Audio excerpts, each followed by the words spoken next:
Hey, Catherine here with Austin Aqua Yoga. Today I wanted to show you a variation of downward dog that you can do in the pool. We call it water dog.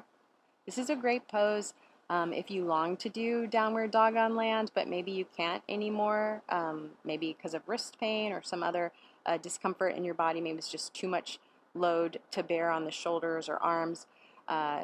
This is also a nice posture to do if you need to traction your spine. Perhaps you have compressed discs in the spine. It's a nice core strengthener, works the arms, the shoulders, the legs.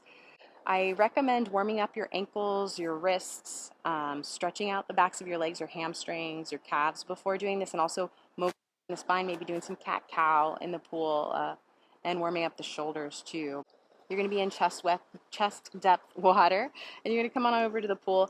Have your hands on the edge of the pool for just starts about shoulder width distance apart. Your feet are going to be about a fist width distance apart, just for starts. Just check it out. Depends on how deep the water is, how tall you are, but I'd like you to bend the knees and then walk the feet back and keep the knees slightly bent as you're doing this. Idea here is I want you to broaden your chest and reach your rear back behind you as much as you can. So this isn't water dog just yet, but what I'm trying to get you to do is tilt your pelvis towards the floor as you extend your rear back behind you, and then take a look at your hands. If the wrists are above the shoulders, and this is too big of a stretch for the arms, you're going to walk the hands a little bit deeper in the water, spread the fingers nice and wide, so that maybe the wrists are like right in front of the shoulders on the wall. They could also be a little bit lower than the shoulders if that's a better fit for your shoulders. And then from here, keeping the balls of the feet, the heels of the feet into the floor, you can slowly start to straighten your knees, gazing at the pool floor to keep the back of the neck long. Now my entire palm, the pads of my fingers, the bases of the fingers, pressing into the wall strongly. Elbows are straightening while I root my heels and toes into the floor and extend my thighs back behind. Keep drawing your tummy in and up as you do this.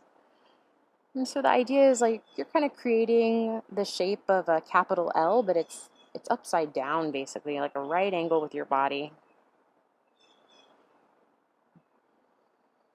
Moving the hips back in space. Now, if your hamstrings are pretty tight and the back has to round quite a bit in this posture, you might want to keep the knees in a slight bended position. So you can work on tilting the front of the pelvis towards the floor, reaching the hips back, so you can get a nice stretch in the spine.